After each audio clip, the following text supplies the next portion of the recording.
تحت جليد روسيا الكبير وبين أسماك القرش والمياه الباردة يتحرك السلاح الأخطر في العالم والأكثر رعباً للعديد من الدول. سلاح واحد قادر على مسح نصف الولايات المتحدة وتحويل دول أوروبا لكومة دمار وإشعال الكوكب للأبد بكبسة زر خلال زمن قياسي يحمل الدمار والموت. غواصة طورها السوفيات وورثتها روسيا مع مفاتيح التشغيل لتملك بذلك أخطر وأضخم غواصة في العالم، نووية كبيرة وسريعة ويمكنها تدمير كل دول الأعداء.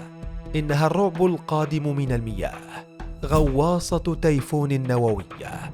لماذا صنعت؟ وما هي قدرتها؟ وماذا تريد روسيا منها؟ وجدوا فيها ردا مرعبا سيسكت الأمريكان ويجعلهم يخافون الاقتراب. ففي أواخر سنوات الحرب الباردة بين الاتحاد السوفيتي والولايات المتحدة أطلق السوفيات مشروعا قوميا، وهو المشروع 941 لتصنيع غواصات نووية تحمل اسم آكولا، والتي يسميها الناتو تيفون. مشروع ضخم أطلق لهدف واحد، وهو منافسة الغواصات الأمريكية أوهايو، سمك القرش كما أسماها الروس، وتيفون كما أطلق عليها الغرب.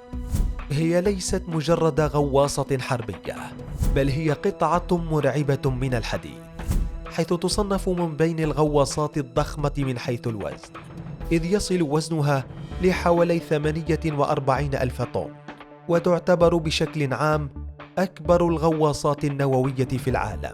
كما أن جسمها يعتبر أطول من ملعب لكرة القدم، حيث يصل طولها إلى 170 مترا، أما العرض فيقدر ب23 مترا، وهي قادرة على حمل 20 صاروخا باليستيا من طراز R-39 ريف، حيث يبلغ مدى الصاروخ 8300 كيلومتر.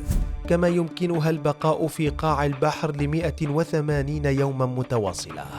ومع الصواريخ فإن تيفون يمكنها حمل 200 رأس نووي مع جزء حربي خاص بالدفاع يتألف من 10 رؤوس ذاتية التوجيه و6 منظومات توربيد عيار 5333 ملم و8 منظومات للدفاع الجوي من طراز إيغلا.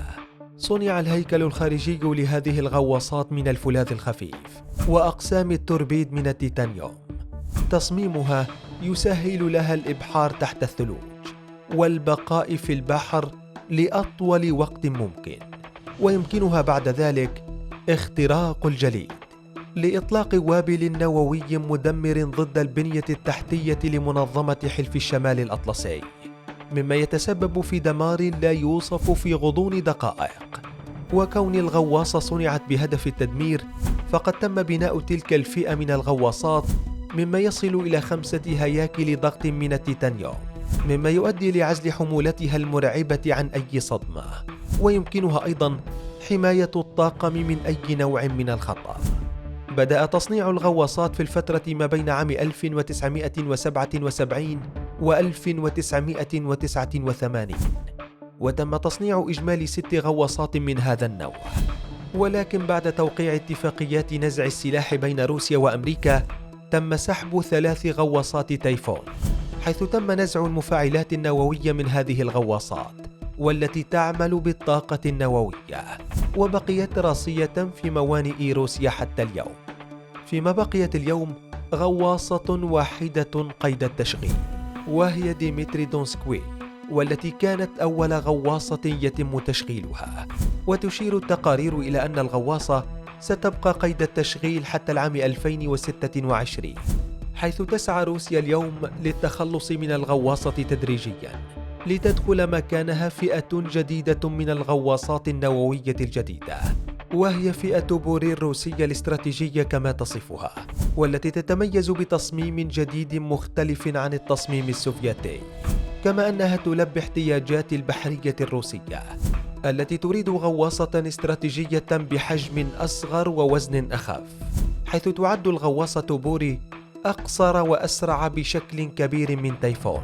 وبحلول العام 2024 ستنضم 7 غواصات للأسطول الروسي، بوجود 3 من هذا النوع منذ العام 2006. فيما يجد الكثير من المراقبون أن غواصة تايفون الروسية لا يمكن أن تتكرر، وفي ذات الوقت لا يمكن أن تغلبها غواصة جديدة، وهو الأمر الذي سيبقيها الأفضل والأشهر في عالم الغواصات النووية في العالم.